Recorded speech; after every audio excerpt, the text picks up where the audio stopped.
ओम नमः शिवाय। सोमवार व्रत कथा। एक बार किसी नगर में एक साहूकार था।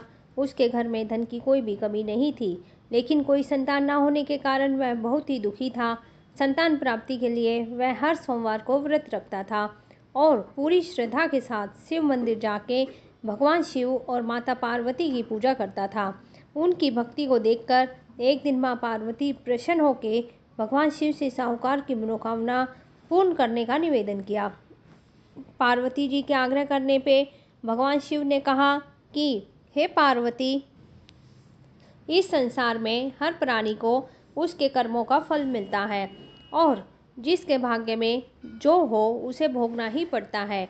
लेकिन पार्वती जी साहूकार की भक्ति को देखकर उसकी मनोकामना पूर्ण करने की इच्छा व्यक्त की। माता पार्वती के आग्रह करने पर शिव जी ने साहूकार को पुत्र प्राप्ति का वरदान तो दिया, लेकिन उन्हें बताया कि यह बालक 12 वर्ष तक ही जीवित रहेगा। माता पार्वती और भगवान शिव की बातचीत को साहूकार सुन रहा था, इसलिए उसे ना तो इस बात की खुशी थी और ना ही दुख। वह पहले की भांति शिव जी की पूजा करता रहा। कुछ समय के बाद साहूकार की पत्नी ने एक पुत्र को जन्म दिया। जब वह बालक 11 वर्ष का हो गया तो उसे पढ़ने के लिए काशी भेज दिया गया। साहूकार ने पुत्र के मामा को बुला के उसे बहुत सारा धन देते हुए कहा कि तुम इस बालक को काशी विद्या प्राप्ति के लिए ले जाओ। तुम लोग रास्ते में यज्ञ कराते जाना और ब्राह्मणों को भोजन दक्षिणा देते जाना। दोनों मामा भांजे इसी प्रकार यज्ञ कराते और ब्राह्मणों को दान दक्षिणा देते हुए काशी नगरी निकल पड़े। इस दौरान रात में एक नगर पड़ा, जहां नगर के राजा की कन्या का विवाह था। लेकिन जिस राजकुमार से उनका विवाह होने वाला था वह एक आंख से काना था। राजकुमार के पिता ने अपनी पुत्र के काना होने की बात को छुपाने के लिए सोचा कि क्यों ना उसके साहूकार के पुत्र को दुल्हा बना के राजकुमारी से विवाह करा दूं।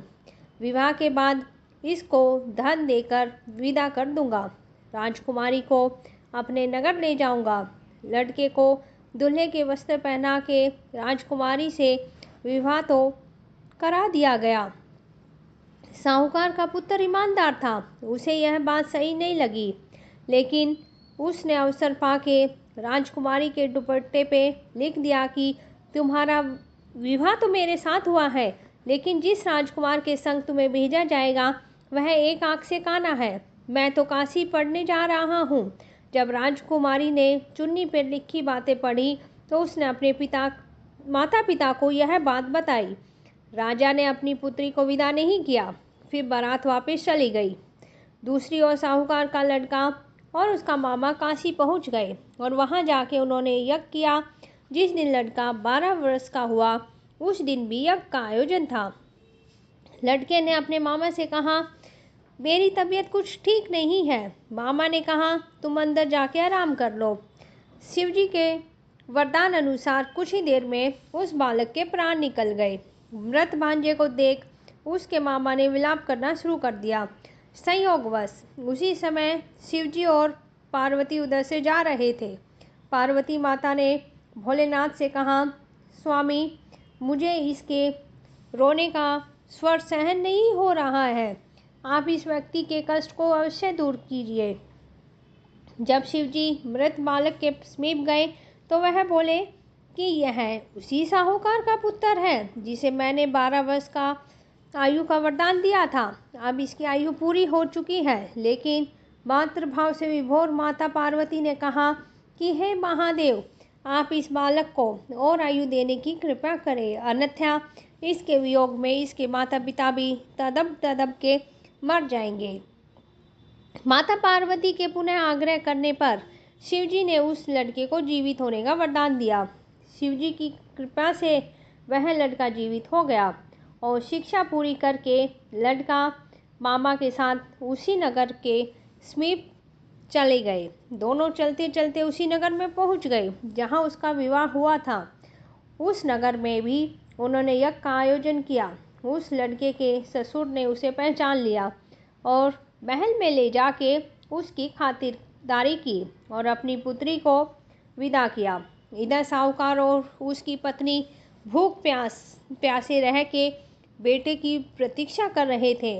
उन्होंने प्रण रखा हुआ था कि यदि उन्हें अपने बेटे की मृत्यु का समाचार मिला तो वह भी प्राण त्याग देंगे, परंतु अपने बेटे के जीवित होने का समाचार पाके वह बहुत ही खुश हुए।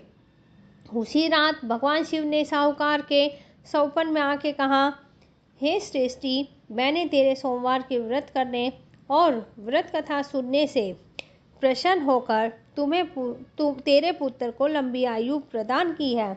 इसी प्रकार जो कोई भी सोमवार का व्रत करता है या कथा सुनता है या पढ़ता है उसके सभी दुख दूर होते हैं और सभी मनोकामनाएं पूर्ण होती है।